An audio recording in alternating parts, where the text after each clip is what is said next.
Good afternoon, everybody. I'm delighted I'm going to have Claire Casson on this afternoon, our nutritionist from the clinic. Great that I'm live and I can see I'm live. So I've got lots of questions through here and I hope we can give you all the answers and I hope you'll answer as we go along.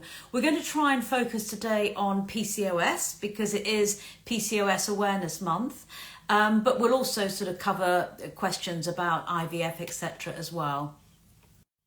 I'm just waiting for Claire to join me now. This will be downloaded afterwards on my channel, so you'll be able to see it. Hi Claire, how are you?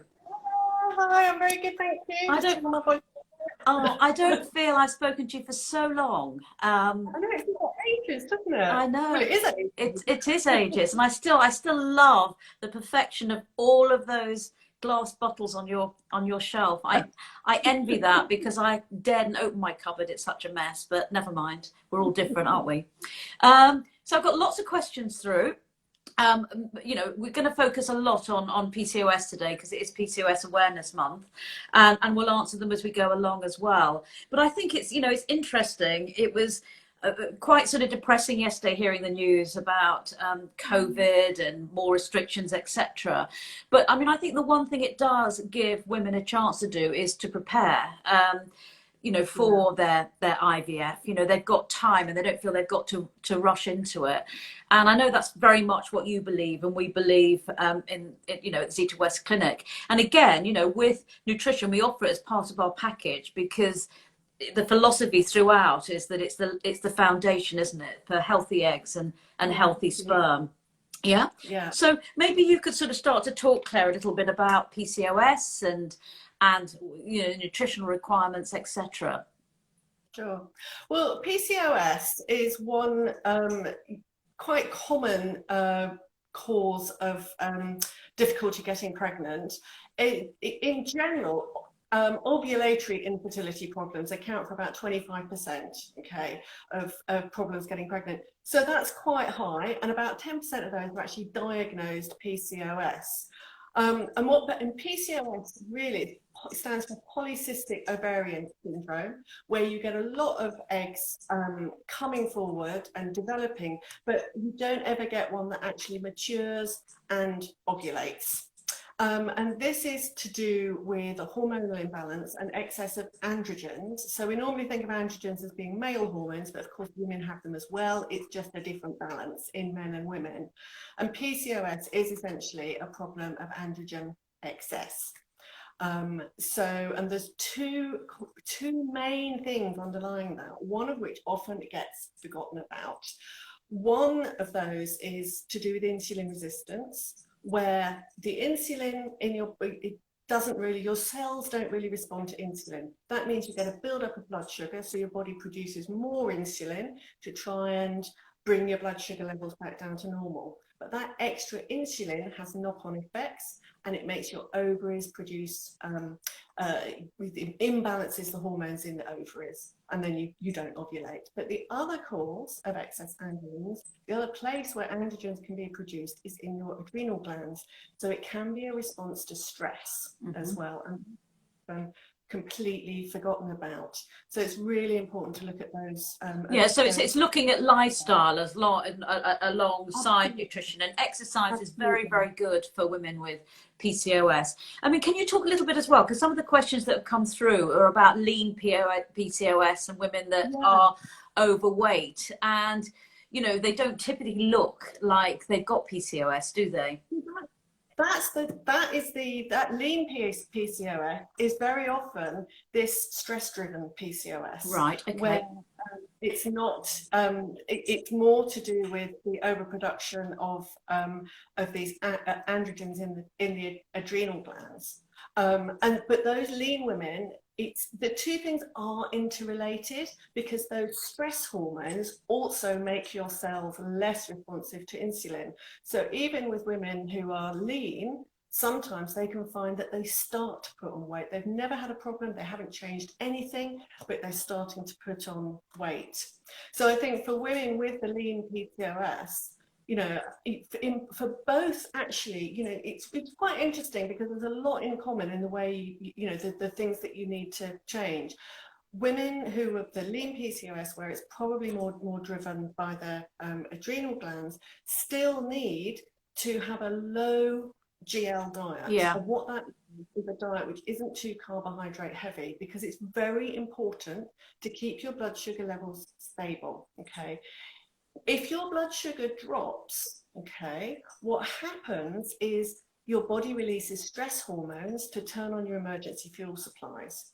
So, you know, so that exacerbates the problem if you've got the lean PCOS and if that is driven by the adrenal glands. It's also important for women who have got the more, you might call the more classic PCOS, I suppose, where they've got a problem with their weight. They've maybe had that for quite a long time, or they never used to have it, but now they are, and it is much more to do with insulin resistance. Again, really, what you want to do is try and minimize your insulin production. Okay, so keep your blood sugar stable so that you don't have to. Your body doesn't have to produce so much insulin in order to regulate your blood sugar levels. And again, that's about a low GL diet. How does it work though, Claire? Because, you know, for so many women, they're ruled by their moods, their foods and their hormones. So, you know, come that premenstrual time or that time of the month when they want to eat chocolate and cake, and how and, you know, it's physiologically driven. How do they, you know, what do you suggest that they do? Because it takes some willpower. It does. So what I would say is have your chocolate and cake after a real meal, okay?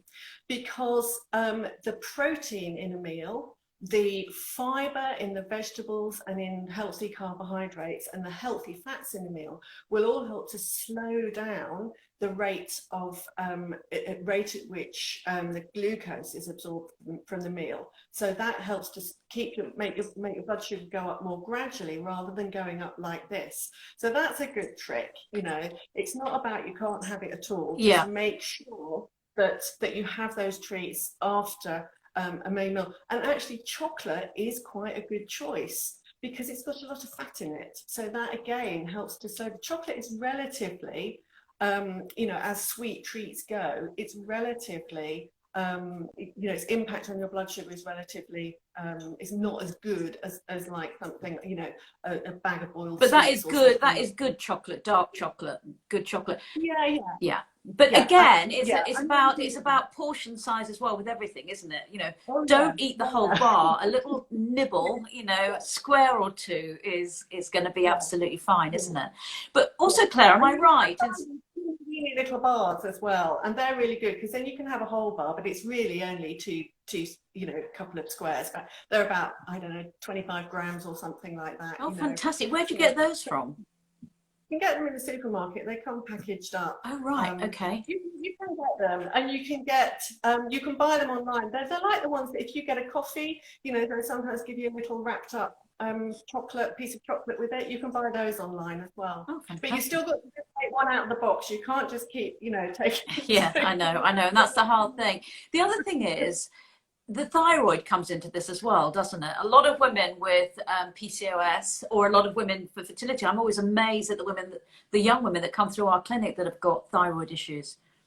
Yeah, no, I mean, thyroid function is really fundamental to fertility, and it's also a regulatory hormone as well. So it's going to impact your you know, it's going to impact your, you know, all of your hormones. And if your thyroid function is not great, you know, the thyroid glands and the adrenal glands work very much hand in hand as well, you know, so it can impact your adrenal function.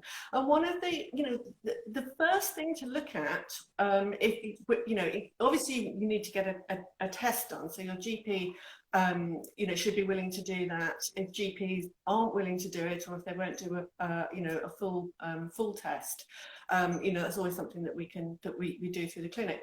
But you know, you need to get a test done. But one of the most obvious causes is, are you having enough iodine? You know, because a lot of people just don't eat any fish. Yeah. And a lot of people cut out dairy as well, and that's another source of iodine. So that's an iodine deficiency is quite common. I mean, you can test for that as well. You can find out whether your iodine intake is sufficient. You can do that just with a urine test. It just sort of measures the throughput of iodine, so it can tell you if your intake is sufficient. But that would be one of the first things to look at, really, before you start getting into more complicated things. I mean, sometimes it is an autoimmune thing where your body's own system is attacking the thyroid gland, but not always, you know. So let's just look at the trying naturally first, then look at the PCOS for IVF.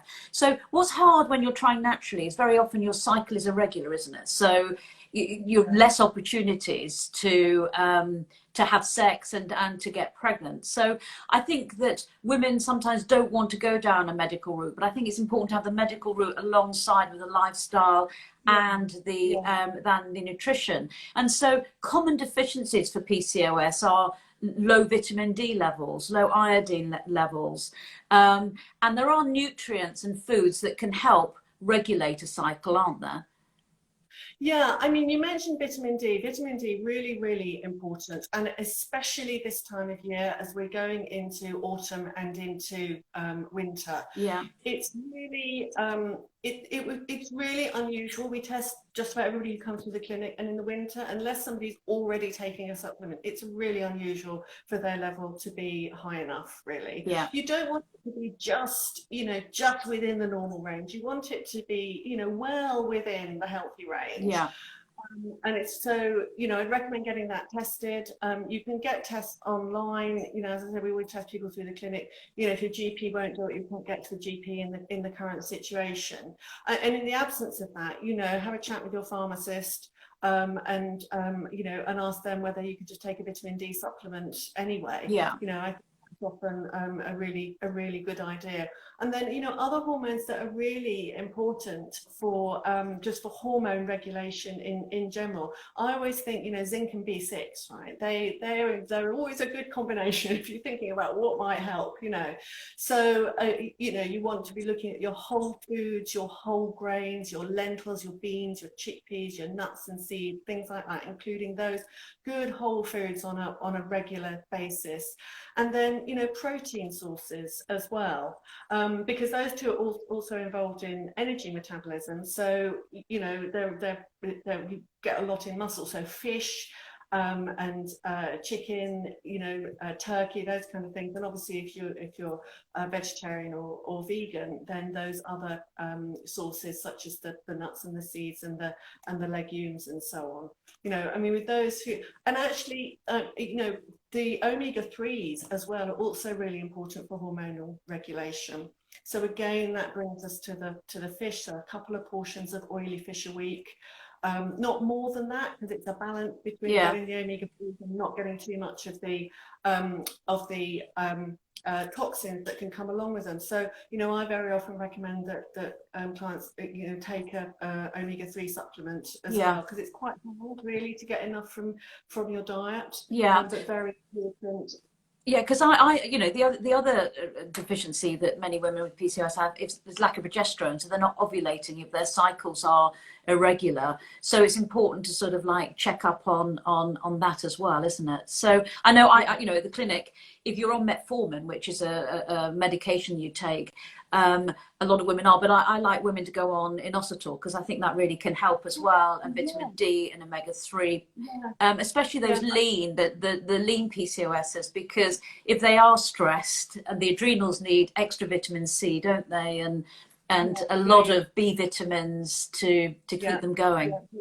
Important. I mean, vitamin C, you know, the adrenals, really, really important. If vitamin C gets very concentrated in the adrenals, so we know that it plays important functions there. But just coming back to the, you know, you know, you mentioned inositol, and I would say that is, you know, definitely. And you know, even, I mean, there's good studies which show that inositol is as effective as metformin. It doesn't seem to have these horrible side effects. I mean, it is produced naturally. You do get it naturally in foods, So I would say even if you're on metformin, especially if you're struggling with it, if you're getting any side effects, then talk to your doctor about it. And they should know, or they should be able to find studies which show that that it does work as well as metformin does. Yeah. And with them about that, because they might be willing to swap you over. Because I do think as well, Claire, it has other benefits like blood sugar balance. It's good for the brain. It's very rich in the follicular fluid, so it helps with egg maturation as well. And when you've got PCOS, you've got lots of immature follicles.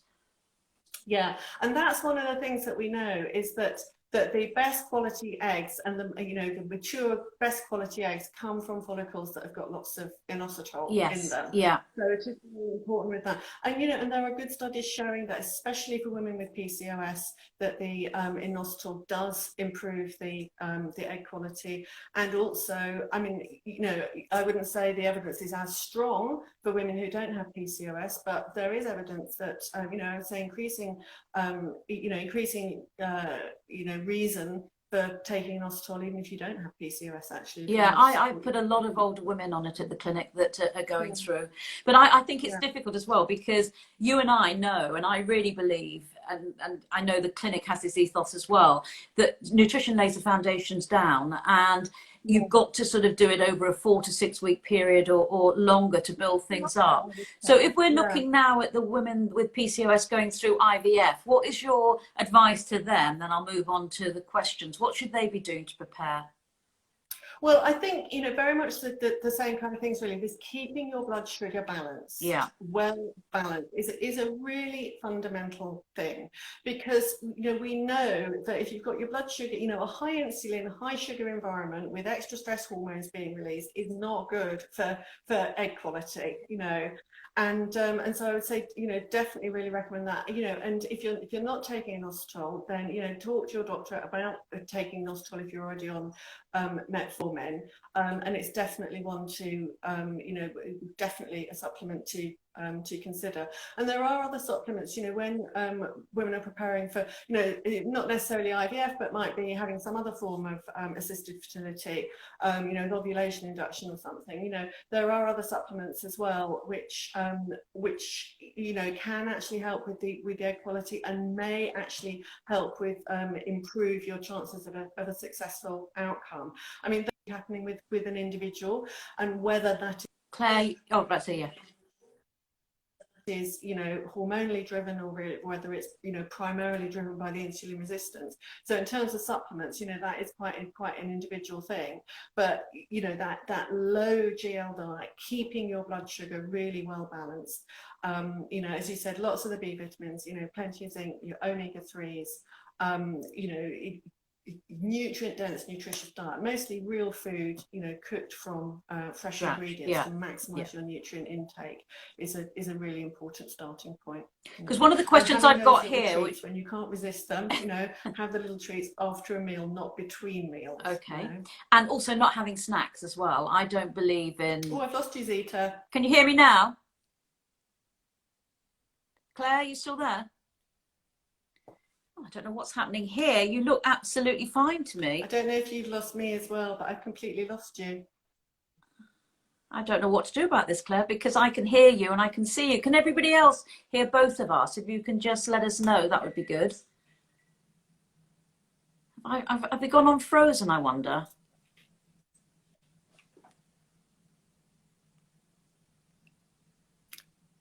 We can hear you both. So some people can hear us, Claire.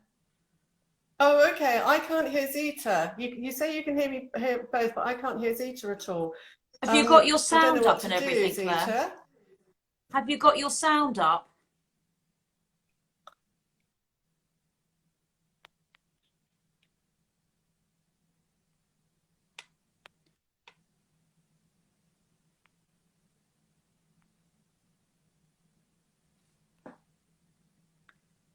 I'm just typing a little message to Zita to let her know that I can't. I can't hear you, Zita. Oh, that's Zita West Clinic telling me they can't hear me. So what's going on here then, I wonder? Is that any better now? I think the feed's frozen. I wonder what you have to do. If Zeta West Clinic can just tell me what I need to do, because oh, they can, so this lady can hear us both. It's really strange. Yes, I think the feed is frozen. Okay, Zeta West Clinic, tell me what to do. The feed is frozen. So Do I Zeta, end I'm not it and quite sure. start Should we again? stop it and start again? Yeah, how do I do that? Is that the best thing to do? So just press end. Can you type in a message for me, Zeta? All right, okay. Yeah. Tell me what to do. We can hear you both. Switch I can off. see all the messages going up saying that I can see and hear you both. So I'm just going to press Okay. end it and start We'll again. switch off and try again, Zeta. Yeah, okay. Yeah? Yeah. Okay? Yeah. So I'm going to leave, Zeta. Yeah. And try again. Okay. Okay.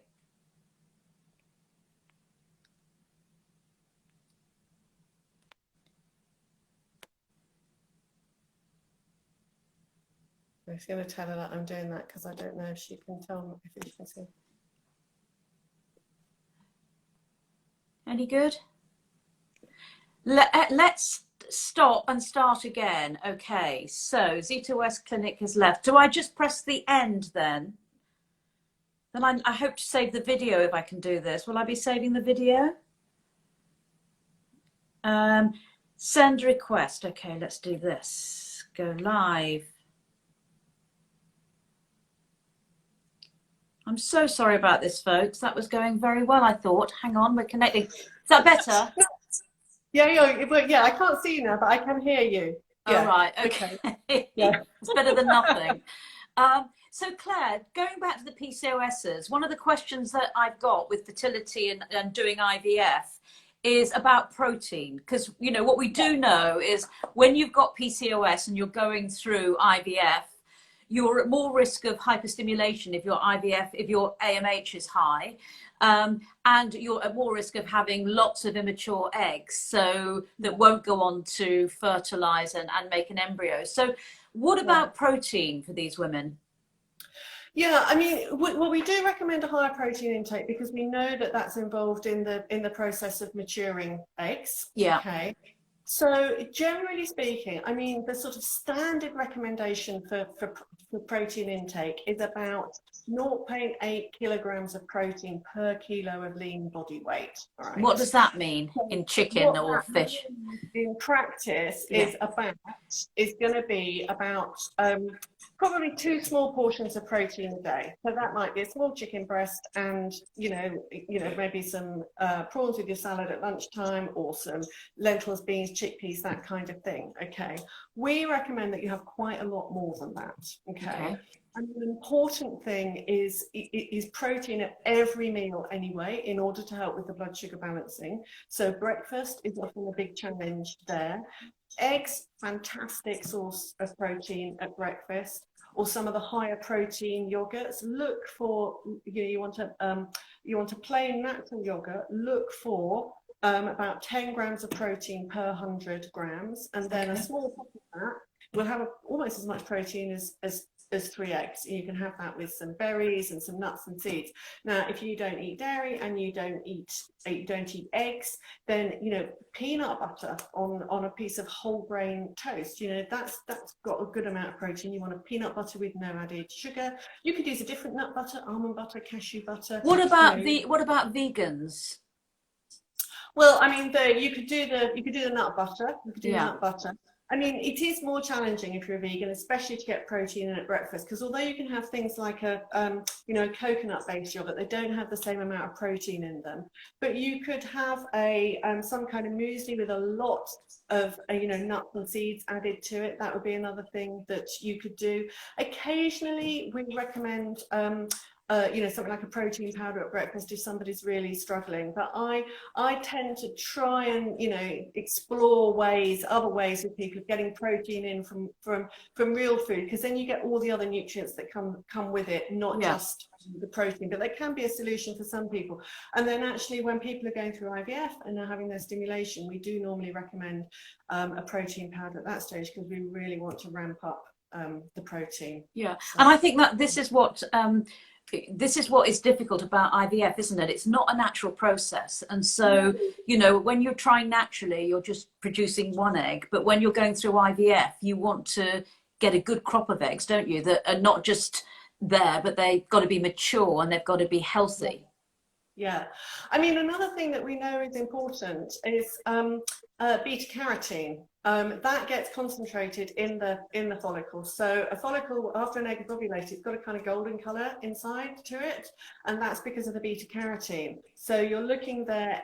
In generally, your sort of orangey yellow kind of veg will have beta carotene. So, So fields of carrots and root vegetables, sweet potatoes, your you know, yellow and orange peppers. I mean, green things have beta carotene in them as well. The yellowness is sort of obscured by the greenness, but you know, leafy greens will also have some beta carotene in them as well. So that's another important. So this is a good time of year, isn't it, for beta carotene, with lots of root vegetables around. Does PCOS affect the thickness of lining of the womb? You know what, I don't know whether that's always the case. I mean, I think, you know, because you definitely want to be focusing on the progesterone production, because that's, you know, that's an important aspect of getting that lining of the womb to develop, and very much the same kind of nutrients that we were talking about before, you know, the zinc, the B6, and beta carotene again, actually, you know, omega-3s and protein, again, important for that. But also another thing is the blood flow. Supporting the blood flow. So we often recommend beetroot juice for that. Not gallons of it, you know, because you've got to balance it with the sugar content, but a little shot of an organic beetroot juice on a daily basis. And this is another place where exercise comes in. But also acupuncture, there's been studies done to show that it really helps with... It's really good for... with blood flow, doesn't it? Yeah. So, you know, so I've got another question here. Is it worth giving up dairy and gluten? I think it is. I think it's definitely worth considering. I mean, that's a question that I would tend to answer on an individual basis, all right? Because you've got to you know, you've got to replace the nutrients that you would get in the foods that otherwise contain those, and that's not difficult. But we need, you know, you kind of need to know what you're doing, especially with the dairy. I would say it's not so difficult to avoid gluten once you know how to do it. But when you're avoiding dairy, you've got to get enough calcium, and it's not as easy as it sounds. And there are a lot of blogs out there that sort of suggest that you know, a little bit of broccoli every day and a handful of almonds will give you all the calcium you need, and it's just not really true. You know, if you're going to give up dairy, you need to be really quite focused on thinking about how you're going to get your calcium in. And iodine.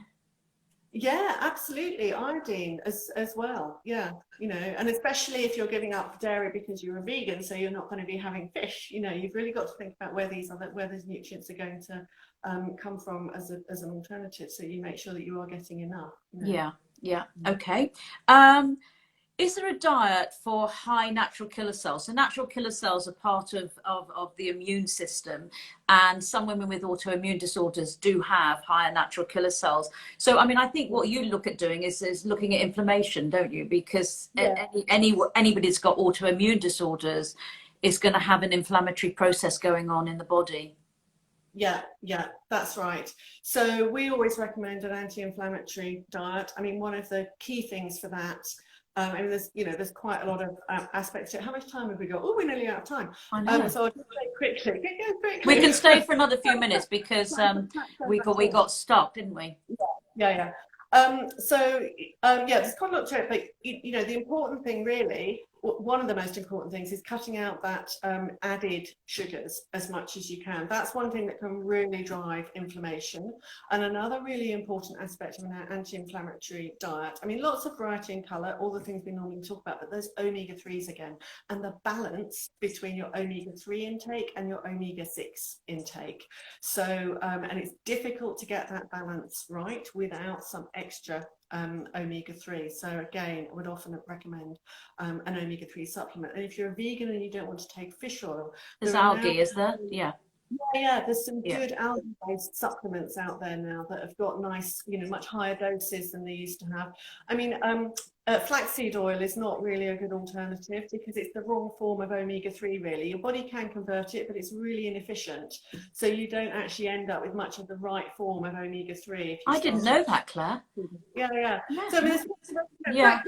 flax seeds are good to include for other reasons, but it's not really a very efficient way of getting the right kind of omega-3. So, Okay. but And there's another question here now. Do sugar, dairy and carbs need to be cut out of your diet completely in the lead up or preparing for IVF? I wouldn't know. My short answer is all three, no. Okay. Certainly carbs, you do need carbs, all right? I mean, some people do quite well on a very low carb diet. Again, it's quite an individual thing. And if you're planning a diet which is, does exclude to a large extent one food group, you really need to know what you're doing nutritionally. I mean, I would say, if what you mean by carbs is sort of your white carbs, white rice, white bread, white potatoes, white pasta, yeah, we don't recommend those. But we do recommend that you do have healthy carbs in there. So things like root vegetables this time of year are a good source. Lentils, beans and chickpeas, they're kind of half protein, half carbs, so they do nicely as well. And your whole grain carbs as well. And somebody in the, in the chat I saw just a few minutes ago said, oh, I'm a vegan and black bean pasta is really good. And there are some really good kind of bean based pastas out there now. Well, that doesn't sound great to me, but it I'm sure it is. I mean, they're not the same, right? Yeah. But they are not bad, and most supermarkets will do their own brand red lentil pasta, and it's fine. It's not going to be like a kind of really good quality Italian pasta, but it's not bad at all. And you get your healthy carbs from it, and it also helps you boost your protein. Dairy, I'm not a big fan of cutting out dairy unless you have a dairy intolerance, and in the latest research shows that dairy isn't actually inflammatory unless you have an intolerance to it. So, I wouldn't say you necessarily need to cut it out. You don't want to be having a lot. And remember as well that, you've got your goat's dairy and your sheep's dairy as well. So cheeses like mozzarella and feta and things like that. I wouldn't recommend having a lot of anything. I'm a big fan of really. But gluten, if you have got anything, with an autoimmune dimension to it, gluten is quite often a culprit. Okay. Another question here, and then we'll go, is should soy and corn products be avoided if you have PCOS? Well, it's an interesting one. I mean, corn is not made from soy. It's actually made from fungus. Okay, it is quite a processed food, but if you're a vegetarian or a vegan, it can play a helpful role. Yeah. Again, you can have a lot of it very often, but as part of your diet, once a week or something. There's no, I would say being pragmatic. There's no reason not to have that. Soy products, again, is an interesting one. I mean, the general concern is that they contain substances which behave like estrogens, so they, have potentially, if you have a lot of them, can unbalance your hormones. But most of the studies that have been done on that are not very big studies, and there have been a couple of studies over the last couple of years which have shown that a little bit of soy might actually be helpful. So again, I would say, a little bit as part of a varied diet is unlikely to do any harm. And may actually be helpful, but I wouldn't say that the science is really clear one way or another. But certainly I wouldn't be having a lot of it. If you're a vegetarian or a vegan, you've got to be careful. You don't want to be having soy yogurt, loads of soya milk, soya-based, cheeses and other soy products as well. You don't want to, be having too much of a soy-based diet like that. I certainly wouldn't recommend that. Oh, thank you so much, Claire. That's been so useful. I'm sure many of the ladies listening have found it useful. So Claire can be, you're doing a lot of Skype consultations, aren't you? And so, it's individualized and giving advice, which is great. So if you want to book an appointment with Claire, she's at Zeta West Clinic on 0808 196 4060. Thank you all for listening today. And this will go back up on on Instagram, which is great. And then on Monday, I'm going to be joined by Alice Rose, who does a lot to support women. And she'll be joining me on Monday. And then on Wednesday, I've got Simone from the clinic, and he will be talking about PCOS as well, and IVF and protocols, etc. So Claire, thank you so much. Sorry for the blip in the middle, but I hope you'll come back on, and we'll see you soon. Take care then. Okay, bye-bye everybody. Bye-bye.